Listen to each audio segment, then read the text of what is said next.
Recently, Tim Ballard was accused of inappropriate misconduct towards some women in his organization, and now it appears he is fighting back with great force. Has broken his silence after being accused of by multiple women within his anti-organization. Ballard has taken it upon himself to spread the word of his innocence by giving multiple statements about this alleged elitist agenda. No. You heard that? Yes. It's not true. Nothing here is true. Tim has also claimed that the origin of the allegations against him has not been discovered, which is a great question mark on them, if true. Currently, am under fire with false allegations from sources that we have not been able to determine yet. The media outlets and the public alike have been going wild around this current situation. Everyone is holding their breath, waiting for what happens next. Let's delve into this ongoing controversy that has left the entertainment industry abuzz. Tim, the Sound of Freedom hero, has vehemently denied the allegation that suggests his immoral conduct against his former co-workers. He has revealed in a Twitter statement that he has been sniffing around in the dark alleys of the elitist property. He alluded that the higher-ups seemed to be panicking and trying to accuse him right after he revealed his intention to infiltrate the government sector. He said, I also, at that moment, admitted that, yes, I am considering running for public office and determining whether I could fight the fight better there. He believes that it's not a coincidence that they are openly targeting him in the wake of his recent activities. That just within 3 days of that, all hell breaks loose in the press and false allegations are brought upon me. Another offense, according to Ballard, is that he has testified against several organizations in Congress that have allegedly been exploiting children's lives. He further claimed that this might be because he has also dared to hold the president, Joe Biden, responsible for allowing loophole policies that promote this behavior. He continued, I testified about this in Congress last week. I called out the president for the policies that are causing this pain. Despite the serious allegations leveled against him, Tim claimed that he would not stop under any circumstances. He alluded that he will see this fight to the end. It was reported by Vice News that Ballard, who founded Our, left the organization at the conclusion of an investigation into assertions by 7 women that Ballard participated in. The organization told the outlet, Our is dedicated to combating and does not tolerate sexual or discrimination by anyone in its organization. The article alleged that Tim's exit from Operation Underground Railroad earlier this year followed an investigation into claims of sex involving 7 women. It claimed that sources familiar with the situation said that the self-styled anti-exploitation activist has allegedly invited several women to act as his wife on undercover overseas missions ostensibly aimed at rescuing victims. On top of that, he would allegedly coerce those women into sharing a bed or showering together, claiming that it was necessary to fool criminals. Ballard is said to have sent at least one woman a photo of himself in his underwear, festooned with fake tattoos, and to have asked another how far she was willing to go, in the words of a source, to save children. These sources requested anonymity because they fear retaliation. Our detailed the allegations by saying, Tim Ballard resigned from Our on June 22, 2023. He has permanently separated from Our. Our is dedicated to combating and does not tolerate or discrimination by anyone in its organization. Our retained an independent law firm to conduct a comprehensive investigation of all relevant allegations, and Our continues to assess and improve the governance of the organization and protocols for its operations. To preserve the integrity of its investigation and to protect the privacy of all persons involved, Our will not make any further public comment at this time.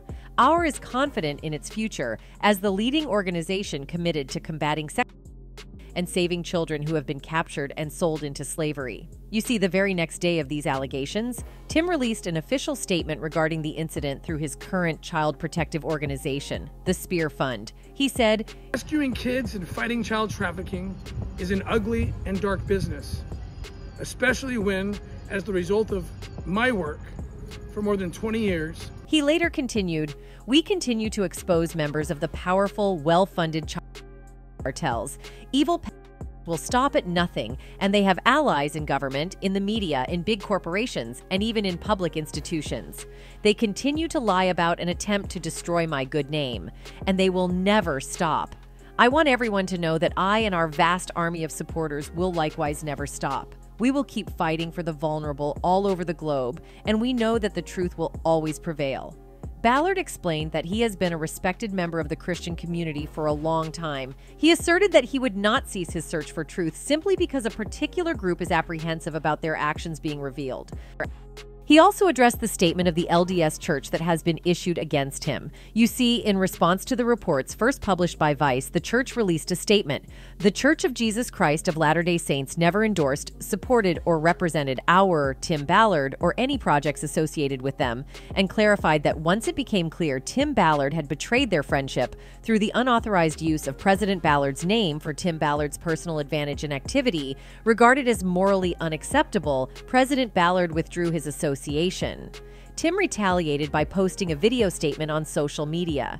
He continued, "My church has not publicly verified its authenticity. We are also highly suspicious about the timing of such a statement given its close proximity to Mitt Romney's announcement that he is retiring, and my own public comments that I am prayerfully considering running for public office. The LDS Church does not engage in political activity. In any event, nothing will change my core beliefs. If someone within the church did release this statement, I am absolutely confident that the right people will step in and ensure that proper due process is followed as the rules of our church dictate. I, my family, and the Spear Fund team will confidently move forward and focus on our mission of saving children from the horrors of slavery and remaining fierce defenders of freedom. We invite anyone who shares this passion to join us." But as fate would have it, it seems like a seemingly unpolitical church verified the legitimacy of the statement to the Deseret News. Ballard did not back down in the face of the crisis. During a tour in Boston, Ballard responded to the church's statement by declaring, "Never in my life, never have I used his name to raise money, to make some business deal. It's never happened."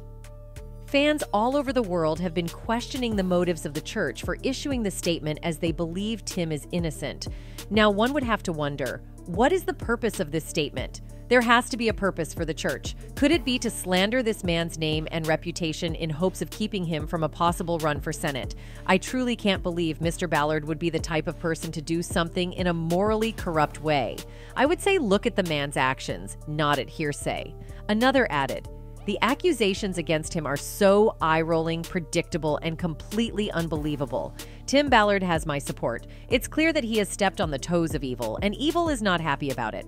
In a recent interview with Fox News, Tim has daringly claimed that the government itself is involved in this inhumane business. Now I have to, thanks to these policies, I have to now rescue children from the U.S. government. And I'm not talking about the agents on the border. They are on my side on this. However, the sources with direct links revealed that the allegations first surfaced when an anonymous letter was circulated in the Utah philanthropic community for the past several months, accusing Ballard of misconduct. The contents of the letter read, "Several weeks ago, an AUR employee who accompanied Tim on an undercover operation filed a harassment complaint against him with AUR's HR department. This resulted in an extensive internal investigation into Tim and his individual operational tactics and led to more women speaking up as part of the investigation process. It was ultimately revealed through disturbingly specific and parallel accounts that Tim has been deceitfully and extensively grooming and manipulating multiple women for the past few years with the ultimate intent of coercing them to participate acts with him under the premise of going where it takes and doing whatever it takes to save a child." It is also interesting to note that the accusations against Tim have surfaced soon after the alleged elites have allegedly tried to stop Sound of Freedom from hitting the screens. And we all remember how the mainstream media refused to advertise the cinematic gem. It was reported by a fan, absolutely disgusted, at the movie theater ready to see Sound of Freedom, and there's not one movie poster or advertisement anywhere in the lobby. Nothing. Absolute disgrace. Do better, AMC Theaters of East Brunswick, New Jersey. That's it for today. See you at the next one. Goodbye.